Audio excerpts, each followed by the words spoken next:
Hello दोस्तों, स्वागत है आप सभी को मेरे इस YouTube channel all types knowledge में। आप सभी को मैं तहे दिल से स्वागत करता हूं।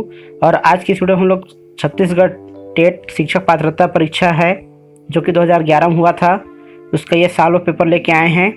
व्यापम में ये पेपर हुआ था 2011 में। तो हम इसमें एक सीरीज़ बनाने वाले हैं जिसमें 2011 से लेकर 2019 तक जितने भी पेपर हुए हैं, पहली से लेकर 5वीं कक्षा वाले तक और 6वीं से लेकर 8वीं वालों के लिए, उसका पूरा ये सीरीज़ हम यहाँ पे लाने वाले हैं। ठीक है, तो लगभग यहाँ पे मैं 5-6 वीडियो या फिर लगभग 8 से 10 वीडियो इसमें मैं लाने वाला हूँ, जो कि पूरे पुराने साल जो प्रश्न पूछे गए हैं उसको मैं कवर करने वाला हूँ। ठीक है, तो ये देख लीजिए, इसमें सब लिखा हुआ है स्पष्ट, इस क्या क्या कितना सिलेबस है। ठीक है, 250, इसमें 2.5 घंटे का समय है। ठीक है दोस्तों, और कुल 150 प्रश्न हैं। तो पार्ट 1 देखते हैं, बाल विकास और सामाजिक अध्ययन से निम्नलिखित में इसमें प्रमुख तत्व क्या नहीं है। तो इसमें अनुशासन। फिर देखते हैं पियाजे के अनुसार संज्ञात्मक बाल विकास की कितनी अवस्थाएं होती है। तो इसमें बी इसका सही आंसर है, 4 अवस्था। तो वीडियो में आगे बढ़ने से पहले मैं चाहूँगा दोस्तों कि यदि अभी तक आपने चैनल को सब्सक्राइब नहीं किया है तो इस चैनल को सब्सक्राइब करके बेल आइकन को क्लिक करके ऑल ऑप्शन को सेलेक्ट कर लें, जिससे कि हमारी नई वीडियो का नोटिफिकेशन आपको तुरंत मिल सके और हमारी कोई भी इन्फॉर्मेटिव वीडियो आपसे कभी मिस ना हो। हमारे इस चैनल पे हम लोग ऑल इंडिया लेवल की गवर्नमेंट जॉब, छत्तीसगढ़ में सभी तरह की गवर्नमेंट जॉब, और यहाँ पे हमारे चैनल पे हम लोग जीके, करंट अफेयर, कंप्यूटर से संबंधित वीडियो और साथ में साल पेपर यहाँ पे हम लोग लेके आते हैं। तो यदि आप गवर्नमेंट जॉब की तैयारी कर रहे हो तो ये चैनल आप ही के लिए दोस्तों, इसको ज़रूर सब्सक्राइब करें, इसे अपने दोस्तों के साथ जरूर शेयर करें। जो भी गवर्नमेंट जॉब की तैयारी कर रहे हैं उनको ज़रूर बताएं। तो चलिए वीडियो को आगे बढ़ाते हैं। देखिए, तीसरा नंबर का प्रश्न है, शिक्षा मनुष्य में अंतर्निहित क्षमता का परिपूर्णता से विकास करती है, यह कथन किनका है। ठीक है, तो यह कथन स्वामी विवेकानंद जी का है, ये इसका सही आंसर है।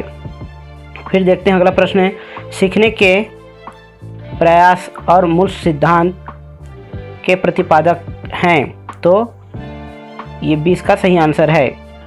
ठीक है, फिर अगला देखते हैं, बिग एंड हंट के अनुसार खाली स्थान को की विशेषताओं को सर्वोत्तम रूप में व्यक्त करने वाला एक शब्द परिवर्तन शारीरिक, सामाजिक और मनोवैज्ञानिक होता है। तो यह कथन किसका है, इसको हमको देखना है। इसको जूम कर देता हूँ थोड़ा, ये अच्छा से दिखाई नहीं दे रहा है। तो ये जो है आपका किशोरावस्था आएगा। फिर देखते हैं, एक बालक जिसकी बुद्धि 105 है उसे वर्गीकृत किया जाएगा। तो इसको सामान्य से अधिक बुद्धि के रूप में वर्गीकृत किया जाएगा। ठीक है, और जूम कर देते हैं इसको। अब देखते हैं, लॉरेंस कोहलबर्ग विकास के क्षेत्र में शोध के लिए जाने जाते हैं। तो ये जो है आपका इसमें सी इसका सही आंसर है, नैतिक। फिर अगला प्रश्न देखते हैं, एक बच्ची को उसके पिता चहलकदमी करा रहे थे। बच्ची जानती थी कि चिड़िया जैसी कोई चीज़ होती है, परंतु उसने कभी पतंग को नहीं देखा था। पतंग को देखकर उसने कहा कि चिड़िया को तो देखो। उसके पिता ने कहा, यह पतंग है, यह उदाहरण दिखाता है। तो यह उदाहरण जो है सम्मिलन को दिखाता है। फिर देखते हैं, सामाजिक आर्थिक मुद्दों से जूझ रहे उन बच्चों को जिनकी प्रतिभा प्रभावित हो सकती है को खाली स्थान सहायता करता है। तो इसमें जो है आपका ये इसका सही आंसर है। ठीक है, मॉडल, स्व अधिगम मॉडल। फिर देखते हैं, एक कक्षा में व्यक्तित्व विभिन्नताओं के क्षेत्र हो सकते हैं। तो ये चरित्र के हो सकते हैं। फिर देखते हैं, बुद्धि के द्विखंड सिद्धांत का प्रतिपादन किसने किया। तो ये जो है आपका स्पीयरमैन ने किया। फिर देखते हैं अगला प्रश्न, 12वां नंबर का, सीखना व्यवहार में उत्तरोत्तर सामंजस्य की प्रक्रिया है, यह कथन है। तो ये जो है आपका स्किनर का है। फिर अगला प्रश्न देखते हैं, हार्वर्ड गार्नर द्वारा निम्न में से एक को छोड़कर बाकी सभी बुद्धि के प्रकार बताए गए हैं। तो सृजनात्मकता को छोड़ के बाकी सभी जो है बुद्धि के प्रकार हैं। फिर अगला प्रश्न देखते हैं, मूल्यांकन का उद्देश्य है तो मूल्यांकन का उद्देश्य ये सभी है। डी इसका सही आंसर है। बच्चे में उत्तीर्ण अनुत्तीर्ण घोषित करना, क्या सीखा है ये जानना, सीखने की कठिनाई को जानना, ये सब आएगा। ठीक है। फिर संकेत अधिगम के अंतर्गत निम्नलिखित सीखा जाता है, तो इसमें जो है पारस्परिक अनुकूलन को सीखा जाता है।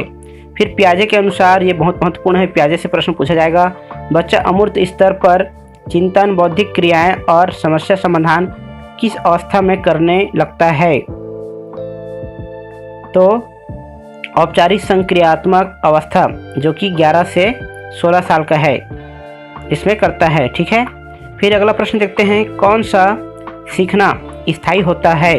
तो समझकर सीखना ही स्थायी होता है, इसका सही आंसर है।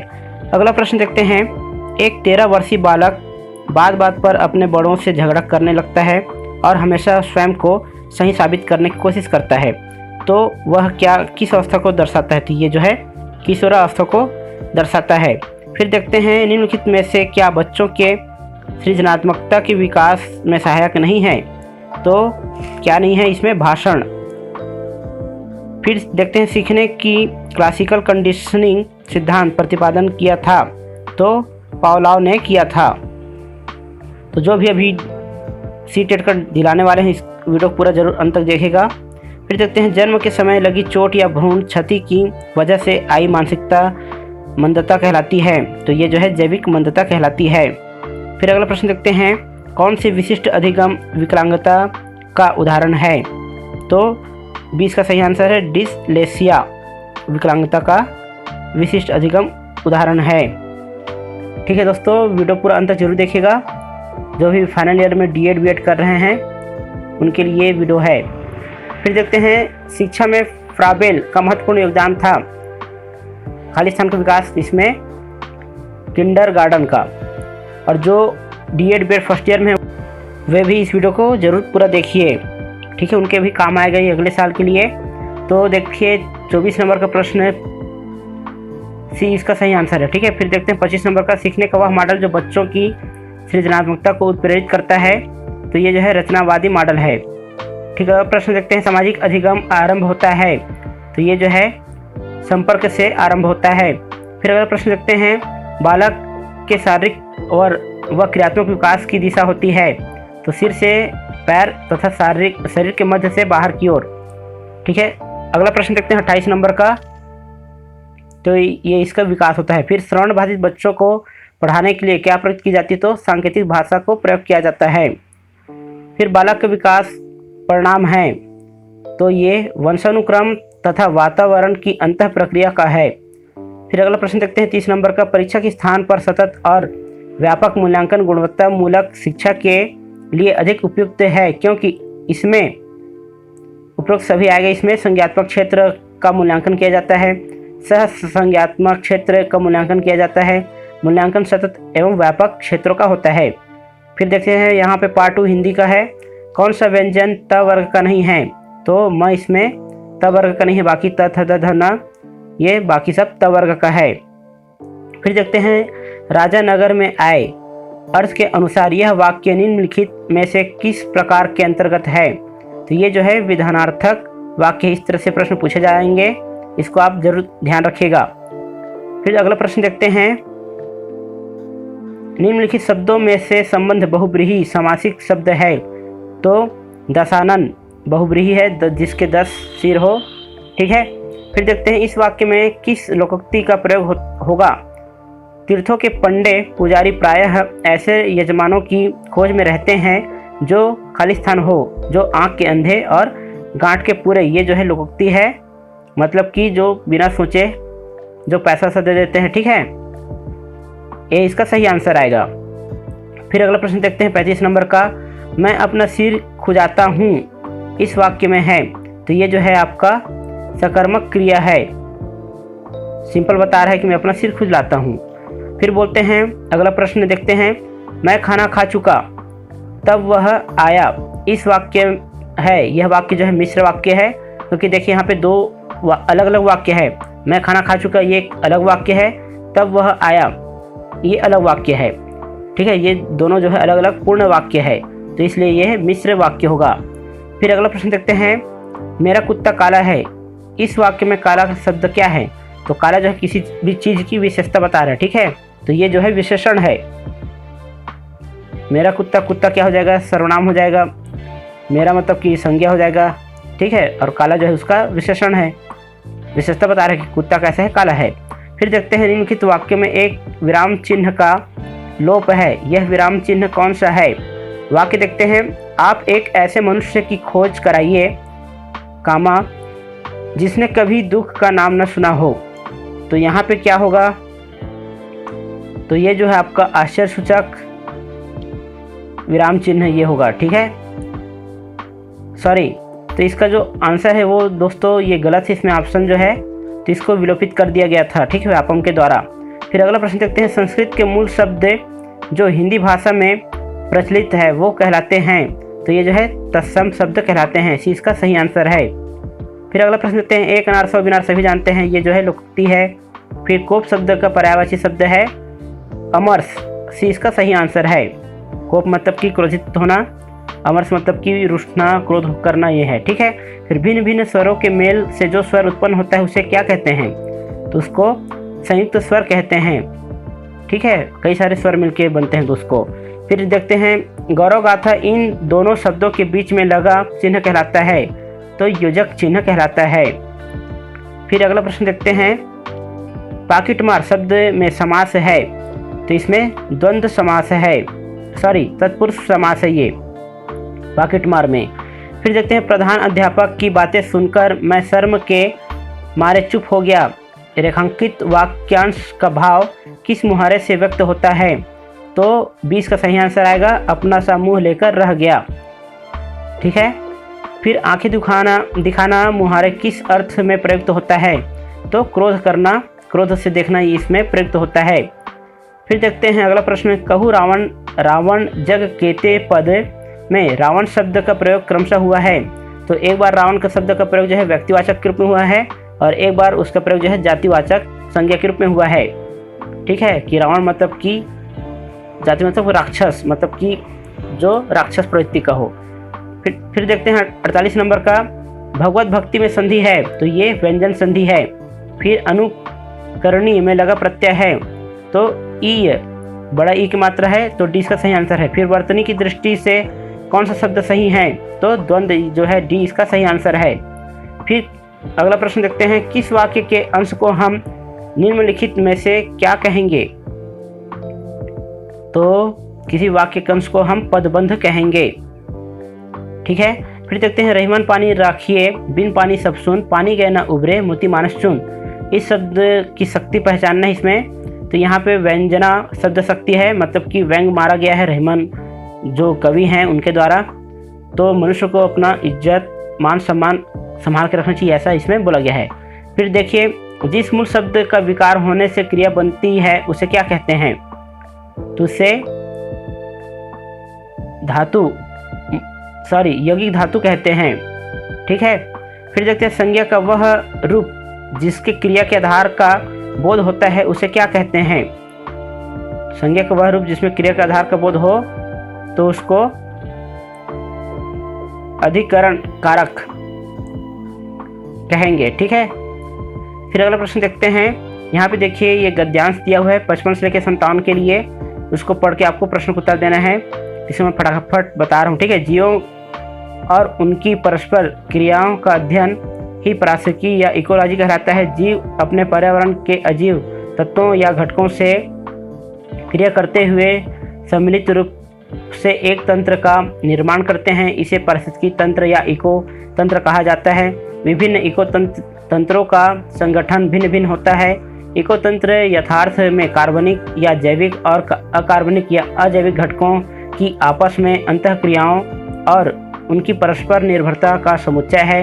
इस शब्द का प्रयोग मूल रूप से जीवों के समूहों और आवास के परस्पर मिलने से निर्मित एक क्रियाशील इकाई के निर्माण को प्रकट करने के लिए किया गया था। इस ग्रह पर उपस्थित समस्त इकोतंत्र को सम्मिलित रूप से जैवमंडल की संख्या दी जा सकती है।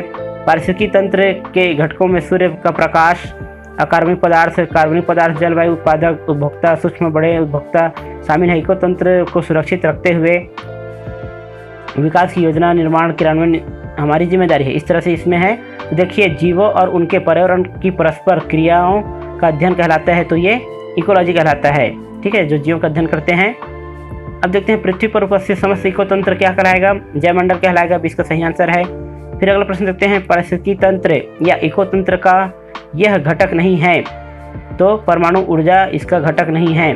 बाकी सूर्य का प्रकाश, कार्बनिक पदार्थ और मौसम इसके घटक हैं। फिर देखते हैं, पढ़ने को दैनिक जीवन की जरूरतों से जोड़ना यह किस भाषाई कौशल का उद्देश्य है? तो ये जो है आपका पठन कौशल का उद्देश्य है। फिर लेखन कौशल से संबंधित नहीं है, तो लेखन कौशल से संबंधित नहीं है, तो इसमें देखिए, विचारों के बीच संबंध स्थापित न करना। फिर अगला देखते हैं, बलाघात का प्रयोग होगा, तो इसका प्रयोग जो है बोलने कौशल में होगा, बलाघात का। ठीक है। फिर अगला प्रश्न देखते हैं इसमें, अब ये सामान्य इंग्लिश का आ गया, अंग्रेजी का। तो देखिए, पहला प्रश्न इसमें मतलब कि है 61 नंबर का। इसको मैं पहले और जूम कर देता हूँ थोड़ा। Which of the following is best synonyms for ambiguous? तो ambiguous का जो है एनोनिम क्या होगा? विलोम शब्द क्लियर है। ठीक है। फिर देखते हैं, choose the synonym of word melody from alternative given below. तो इसका डिसीज, ये इसका सही आंसर होगा। फिर अगला प्रश्न देखते हैं, फिल इन द ब्लैंक है ये, by the appropriate word. The fire Khalistan dense smoke, तो गे ऑफ, ये इसका सही आंसर आएगा। फिर अगला प्रश्न देखते हैं, O my love is a red rose, the above line is an example of. Choose the appropriate answer from the alternative given below. तो इसमें क्या आएगा? तो एलिटरनेशन इसका सही आंसर आएगा। फिर देखते हैं, choose from the following alternative the one which can be described as bold over statement or the extravagant exaggeration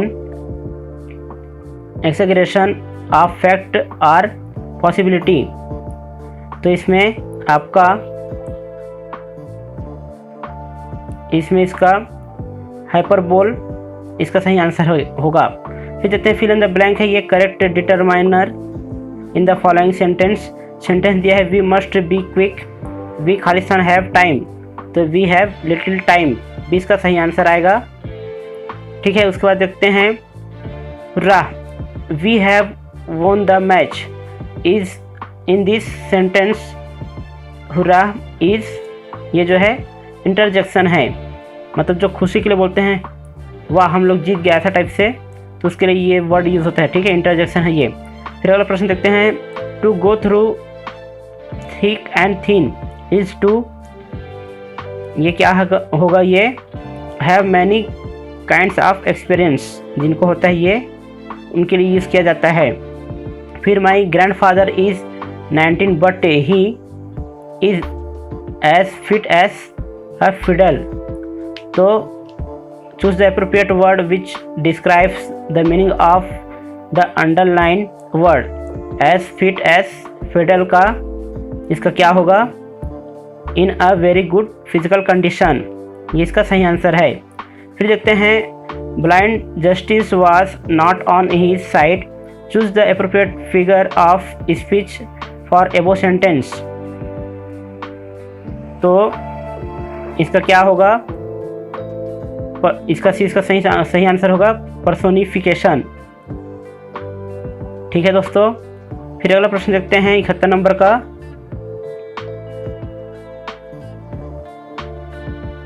ये 2011 का मॉडल आंसर है, मतलब जो एग्जाम हुआ तो उसका है ये। फिर देखते हैं, choose the correct alternative that can be substituted for the given group of word, bringing about gentle and painless death to a person suffering from an incurable disease.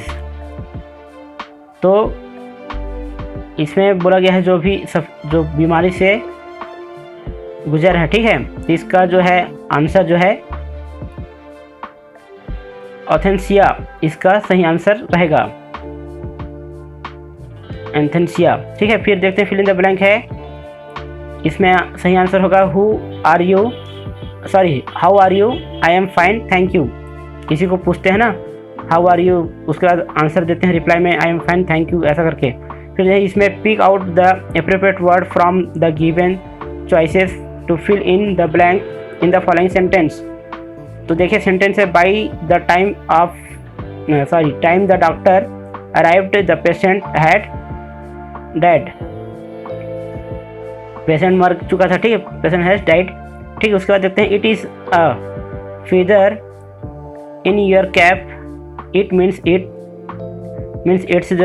It's ये क्या होगा, एन ऑनर। ठीक है, सी इसका सही answer है। फिर देखते हैं in present critical uses LG is a, इसमें बताना है क्या है, तो ये जो है आपका poem of lament for death of a particular person. ठीक है, इसका सही आंसर होगा। फिर अगला प्रश्न देखते हैं you don't know my uncle, choose the appropriate question tag. तो इसमें आएगा do you don't know my uncle do you, ऐसा क्वेश्चन आएगा। ठीक है, तो ये चीज़ का सही आंसर होगा क्या तुम जानते हो, इस टाइप से। फिर देखते हैं he is not only a great politician but also a man of letters.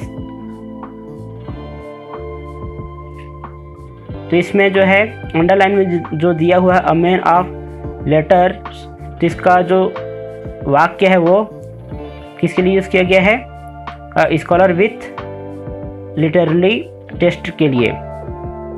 फिर देखते हैं choose from the alternative given below the appropriate one word substitution for a mass of cell growing in or on a part of the body where they should not usually causing medical problem.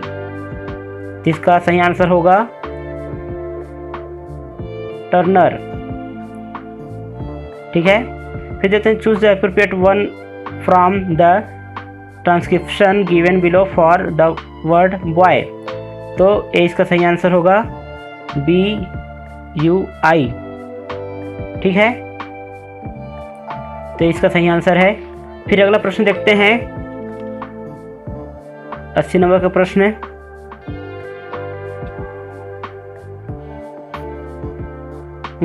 Fill in the blank in the following sentence. Sentence है the man is खालिस्तान of hearing somewhat deaf. तो इसमें बोला जा रहा है कि man जो है वो थोड़ा कम सुनता है, तो हार्ड हियरिंग मतलब कि ऊंचा सुनता है। ठीक है, तो हार्ड इसमें आएगा सही आंसर। फिर 81 नंबर का देखिए इट हैज़ खालिस्तान all the night, fill in the blank with the appropriate word given below. तो बीन रनिंग, इसमें सी इसका सही आंसर आएगा इट हैज़, क्योंकि ये जो है आपका प्रेजेंट कंटिन्यूस में है। ठीक है, एट नाइट। ठीक है, तो सी इसका सही आंसर है। फिर देखिए 82 नंबर का attend school every day, I attend school every day, और बी बोल रहा है ही सेड दैट। फिर इसमें है school every day, fill in the blank of the above sentence choosing the most suitable word from the given below. तो इसमें attendant आएगा। ठीक है, तो he said that he attended every day school. फिर देखते हैं अगला प्रश्न है सेंटेंस है योर एप्लीकेशन हैज़ बीन खालिस्तान, fill in the blank with appropriate word choosing from below. तो एक्सेप्टेड आएगा। ठीक है, your application has been accepted, past tense, past perfect. ठीक है, उसके बाद देखते हैं one who sacrifice for any good cause is a. तो इसी इसका सही आंसर है। फिर देखिए what he doing to his car now, I think he खालिस्तान इट, फिलिंग द ब्लैंक। इसमें भी सुटेबल वर्बल ग्रुप फ्रॉम दोस्त गिवन बिलो, इसमें निकालना है। तो इसमें आएगा इस पुलिसिंग। ठीक है, फिर अगला प्रश्न देखते हैं poetry term refers to the repetition of the same or very similar consonant sounds in words that are close together. तो इसमें एलिट्रेशन, इसका सही आंसर आएगा। फिर अगला प्रश्न देखते हैं हिज सिस्टर इज खालिस्तान than his wife, choose the appropriate alternative from those given below. तो प्रेटर, डी इसका सही आंसर आएगा। His sister is greater than his wife. ठीक है, फिर अगला प्रश्न देखिए 88 नंबर का। Choose the alternative which best changes the following sentence into positive degree. Delhi is one of the biggest cities in India, जिसमें आएगा सी इसका सही आंसर आएगा। Very few cities in India are as big as Delhi, मतलब कुछ ही city है जो कि दिल्ली के समान बिग है, बड़े हैं। ठीक है, फिर अगला प्रश्न देखते हैं इसमें। आई respect the beliefs of my astrologer, the underline word is. तो जो बिलीफ्स जो है वो क्या है, नाउन है। ठीक है, संज्ञा है, ये इसका सही आंसर आएगा। फिर देखिए लास्ट इसमें है select the active form of the following sentence. The wall is being built by the mason. तो इसका सही आंसर होगा the mason is building the wall. ठीक है, मतलब कि राजमिस्त्री जो भी मिस्त्री है वो दीवार बना रहा है। ठीक, फिर अब इसमें देखते हैं लास्ट पार्ट 4 सामाजिक अध्ययन से है, इसको फटाफट देखते हैं। नगरीकरण से किन सामाजिक समस्याओं में वृद्धि हुई है। तो ये सभी में वृद्धि हुई है, डी इसका सही आंसर आएगा। फिर देखते हैं वेद आंशिक रूप से गद्य में है, तो ये अथर्ववेद में है। ठीक है, कौन से वेद में आंशिक रूप से गद्य है, तो अथर्ववेद में है। फिर निम्नलिखित में से कौन सा राजनीतिक शक्ति का मुख्य स्रोत है, तो जनता है। फिर देखिए अगला प्रश्न, भोरम देव का मंदिर किस वंश के राजा के काल में निर्मित हुआ। तो ये फड़ीनाग वंश राजा के शासनकाल में निर्मित हुआ। फिर देखिए भारतीय संविधान के अनुसार लड़की लड़के का उम्र है विवाह के समय होना चाहिए 18 से 21, और अभी हाल ही में चेंज कर दिया गया है, लड़की का भी उम्र 21 साल कर दिया गया है। ठीक है, फिर धर्मनिरपेक्षता से तात्पर्य है। ठीक है, 96 का नंबर का प्रश्न देखिए। तो राज्य का संबंध किसी भी धर्म से नहीं है। फिर देखिए मुगल शासनकाल में भारत के व्यापार के लिए आने वाले प्रथम यूरोपीय कौन थे। तो सभी जानते हैं पुर्तगाली थे सबसे पहले। फिर सतनाम पंथ के संस्थापक थे, तो इसके संस्थापक जो है आपका गुरु घासीदास जी थे। फिर अगला प्रश्न देखते हैं इसमें, भारतीय संविधान के अनुसार किस वर्ष में महिला को परिवार के कर्ता का स्थान दिया गया। तो ये जो है 2005 में दिया गया। फिर देखिए राष्ट्रपति एवं उपराष्ट्रपति से संबंधित चुनाव में किसी प्रकार का शक सबूहा होने पर इस पर जांच के एवं निर्णय किसके द्वारा किया जाता है। तो ये जो है आपका सर्वोच्च न्यायालय के द्वारा किया जाता है। ठीक है, हाई कोर्ट। फिर देखिए अकबर की राजस्व व्यवस्था उसके अधिकारी के नाम से जानी जाती है, उसका नाम है तो ये टोडरमल है। तो मैं इसके मुगल काल से भी वीडियो अपलोड किया हूँ हिस्ट्री में, आप जाके देख लीजिए प्लेलिस्ट में। ठीक है, फिर देखिए ताजमहल का निर्माण किसके शासनकाल में किया गया। तो ये जो है शाहजहां, डी इसका सही आंसर है, शाहजहां के शासनकाल में किया गया। ठीक, उन्होंने ही करवाया। फिर देखिए निम्नलिखित कायांतरित कौन सी चट्टान है। तो संगमरमर जो है कायांतरित चट्टान है। फिर 104 नंबर का प्रश्न देखिए, सेना का सर्वोच्च सेनापति कौन होता है। तो भारत का राष्ट्रपति जो है सेना का सर्वोच्च होता है सेनापति। ठीक है, फिर देखिए त्रिस्तरीय पंचायती राज एवं नगरीय प्रशासनिक व्यवस्था के विरोधी कौन था। तो भीमराव अंबेडकर जी थे। ठीक है, फिर अगला प्रश्न देखते हैं, कौन सा भक्ति संत कृष्ण का उपासक नहीं था। तो इसमें मीराबाई था, सूरदास थे और वल्लभाचार्य थे, रामानंद नहीं थे। फिर देखिए छत्तीसगढ़ राज्य में किस स्थान पर प्रतिवर्ष कुंभ मेला लगता है। तो ये राज्य में लगता है। ठीक है, उसके बाद देखिए लोहे एवं इस्पात उद्योग में प्रयुक्त होने वाला प्रमुख अयस्क इसमें कौन सा है, हेमेटाइट है। फिर देखिए अगला प्रश्न, 1857 की क्रांति के समय गवर्नर जनरल कौन थे। तो इसमें लॉर्ड कैनिंग उस समय थे। ठीक है, और इससे संबंधित वीडियो भी मैं अपलोड किया हूँ, प्रथम गवर्नर जनरल कौन है, वायसराय कौन है, आप मेरे प्लेलिस्ट में जाके चेक कर सकते हो, इससे भी प्रश्न पूछे जाते हैं। फिर देखिए छत्तीसगढ़ राज्य में बाल श्रमिक की आयु सीमा क्या है। तो ये जो है 14 वर्ष है, 20 का सही आंसर है। फिर किस मौलिक अधिकार को डॉक्टर BR अम्बेडकर ने संविधान का हृदय स्थल तथा आत्मा कहा है। तो यहाँ पे संवैधानिक उपचारों का अधिकार को कहा है। ठीक है, फिर देखिए सती प्रथा सर्वप्रथम विरोध किसने किया? तो अकबर ने किया। सती प्रथा का सर्वप्रथम विरोध जो है अकबर ने किया था। फिर देखिए सम्राट अशोक ने बौद्ध धर्म के प्रचार प्रसार के लिए श्रीलंका किसे भेजा? तो महेंद्र को भेजा, जो कि उनका पुत्र था। फिर देखिए चंद्रगुप्त मौर्य का प्रधानमंत्री कौन था? सभी जानते हैं चाणक्य थे। ठीक है, चाणक्य उसके प्रधानमंत्री थे। फिर हड़प्पा सभ्यता का संबंध किस विदेशी सभ्यता से था? इसका भी मैं वीडियो अपलोड किया हूँ, हड़प्पा सिंधु सभ्यता से।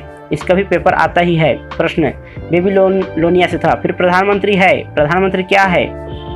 तो ये शासन के प्रमुख होते हैं। फिर देखिए छत्तीसगढ़ राज्य में कुल राष्ट्रीय उद्यान वन्य जीव अभयारण्यों की संख्या क्या है? 3 से 11 है। ये 2011 के डेट में था। ठीक है, वर्तमान में वर्तमान में भी यही है। 3 राष्ट्रीय उद्यान हैं और 11 अभयारण्य है और 4 जो है टाइगर रिजर्व है। ठीक है, तो आज भी इतना ही है। फिर देखिए महाराष्ट्र में संत तुकाराम ने किस पंथ की स्थापना की? तो इन्होंने आपका वारकरी, ये इसका सही आंसर है। ठीक है, स्थापना की। फिर देखिए वायुमंडल में सबसे अधिक मात्रा में कौन सी गैस पाई जाती है? तो सभी जानते हैं नाइट्रोजन सबसे अधिक मात्रा में रहता है। ठीक है, फिर देखिए सिंधु घाटी सभ्यता 120 नंबर का प्रश्न देखिए, किस स्थान पर सर्वप्रथम खुदाई की गई? तो हड़प्पा में किया गया। इससे मैं अपलोड किया हूँ वीडियो, सिंधु घाटी से संबंधित प्रश्न जो पूछे जाते हैं आप प्ले लिस्ट में जाके चेक कर लीजिएगा, इससे प्रश्न पूछे जाते ही हैं। फिर देखिए सातवाहन वंश के शासकों की कार्यकालीन भाषा थी? तो ये प्राकृत थी। ठीक है, फिर देखिए मलिक मोहम्मद जैसी किस ग्रंथ के रचयिता थे? तो ये जो है पद्मावत के थे। 20 का सही आंसर है। फिर देखिए निम्नलिखित में से ऊंचाई पर स्थित सामरिक स्थल हिम क्षेत्र कौन सा है? तो ये गंगोत्री है। इसका सही आंसर है। फिर देखिए भारत में हरित क्रांति के तहत चावल बोया गया सही राज्य सबसे पहले कहाँ बोया गया? तो ये तमिलनाडु में बोया गया। फिर देखिए निम्नलिखित में से कौन सा शहर मौर्य साम्राज्य की राजधानी थी? तो पाटलिपुत्र थी। फिर देखिए अगला प्रश्न है, बहुउद्देशीय बांधों में भारत का सबसे लंबा बांध कौन है? तो हीराकुंड बांध है। आज भी ये सबसे लंबा बांध में इसी का नाम आता है, हीराकुंड बांध। फिर देखिए भारत के कितने राज्यों से कर्क रेखा होकर गुजरती है? तो ये है बी, 8 राज्यों से होकर गुजरता है। ठीक है, फिर देखिए अगला प्रश्न है, प्राचीन भारतीय इतिहास का महत्वपूर्ण साहित्यिक स्रोत क्या है? तो ये जो है आपका संस्कृत साहित्य है। ठीक है, फिर बाबर और राणा सांगा के बीच कौन सा युद्ध हुआ था? तो खानवा का युद्ध हुआ था। फिर देखिए 130 नंबर का, राजाओं के पुत्र ने न होने की स्थिति में भारतीय राज्यों के अधिग्रहण पर ब्रिटिश नीति कहलाती थी हड़प नीति। ठीक है, जिनके राजा के पुत्र नहीं होते थे उनका राज्य अंग्रेजों द्वारा हड़प लिया जाता था। इसका विरोध झांसी की रानी ने किया था, पहला विरोध। फिर देखिए निम्नलिखित में से कौन सा मूल अधिकार नहीं है? तो यहाँ पे संपत्ति का अधिकार मूल अधिकार नहीं है। ठीक है दोस्तों, बाकी सब है। फिर देखिए अगला प्रश्न है, द्वितीय पंचवर्षीय योजना से स्थापित इस राज्य की प्रमुख औद्योगिक नगरी कहाँ स्थित है? द्वितीय पंचवर्षीय योजना से स्थापित इस राज्य की प्रमुख औद्योगिक नगरी कहाँ स्थित है? ये भिलाई में है। फिर देखिए माना, पंखाजूर और मैनपाट का संबंध किससे है? 133 नंबर का प्रश्न देखिए अगला प्रश्न है। तो वीडियो देखने के लिए बहुत बहुत धन्यवाद, और यदि इस तरह की वीडियो आप देखना पसंद करते हो तो चैनल को सब्सक्राइब कर लीजिएगा। अभी मैं और इसके कई पार्ट लाने वाला हूँ। ठीक है, तो देखिए अगला प्रश्न है 133 नंबर का, माना, पंखाजूर और मैनपाट का संबंध किससे है? तो ये जो है आपका धार्मिक स्थल है, शरणार्थी स्थल है। ठीक है, यहाँ पे आपका जो भी है मतलब कि जाते हैं घूमने फिरने के लिए। फिर देखिए इस राज्य में अस्पृश्यता उन्मूलन के कार्य को करने वाले प्रथम व्यक्ति कौन थे? तो ये जो है आपका सुंदरलाल शर्मा जी थे। ठीक, फिर अगला प्रश्न देखते हैं, कौन सा सूफी संत सम्राट अकबर के दरबार में था? तो शेख सलीम। ठीक है, अकबर के दरबार में था। फिर देखिए सूर्य की किन किरणों को अवशोषण ओजोन परत द्वारा किया जाता है? सभी जानते हैं पराबैंगनी किरणों के द्वारा वो किया जाता है। ठीक, अल्ट्रावायलेट रेस को। समुद्री भूकंपित तरंगों को क्या कहते हैं? तो इसको सुनामी कहते हैं। ठीक है, जो समुद्र से होता है तरंगे जो उत्पन्न होती है। फिर देखिए अगला प्रश्न है, किस स्थान पर 1857 की सिपाही विद्रोह की प्रथम घटना घटित हुई? तो ये बैरकपुर में हुआ था, ध्यान रखेंगे इसको। फिर देखिए संसद का निर्माण होता है तो राष्ट्रपति, लोकसभा और राज्यसभा से होता है। फिर देखिए किस मौर्य सम्राट ने जैन भिक्षु बनने के पश्चात सिंहासन त्याग दिया? तो चंद्रगुप्त ने किया। फिर अगस्त 1930 में इस राज्य के किस स्थान में जंगल सत्याग्रह हुआ? तो रुद्री नवगांव में हुआ। भक्ति आंदोलन में किसका योगदान नहीं था? तो बाबर का नहीं था। फिर देखिए सती प्रथा के विरुद्ध कानून बनाने वाले गवर्नर जनरल का नाम है? तो लॉर्ड बेंटिक इसका सही आंसर है ए। फिर देखिए इंडिका के लेखक था? तो ये मेगास्थनीज, ठीक है, इसका सही आंसर है। अब देखिए इसका देखते हैं अगला प्रश्न है, रिएक्टर पैमाने का आधार है? तो भूकंप जो परिणाम निकालता है वो है, ठीक है। फिर अगला प्रश्न देखिए, निम्नलिखित में से कौन सी सही जोड़ी है? तो एनटीपीसी बस्तर इसकी सही जोड़ी है। फिर देखिए किस मुगल सम्राट ने फतेहपुर सीकरी में बुलंद दरवाजा बनवाया था? तो किसने बनवाया था? ये अकबर ने बनवाया था ये। फिर देखिए भारतीय संविधान के मौलिक कर्तव्य किस संविधान संशोधन में जोड़े गए? तो 42वां संविधान संशोधन में इसको जोड़ा गया, मौलिक कर्तव्य को। फिर दुर्ग जिले में स्थित जामुल किस उद्योग के लिए जाना जाता है? तो ये सीमेंट उद्योग के लिए जाना जाता है, ठीक है। फिर लास्ट प्रश्न देखिए, किस गवर्नर जनरल ने भारतीय राज्यों के प्रति सहायक संधि की नीति अपनाई? तो लॉर्ड वेलेस्ली ने अपनाई। तो आज की वीडियो में इतना ही दोस्तों। वीडियो अच्छा लगा तो इसको लाइक करें, इसे अपने दोस्तों के साथ शेयर करें। वीडियो देखने के लिए बहुत बहुत धन्यवाद।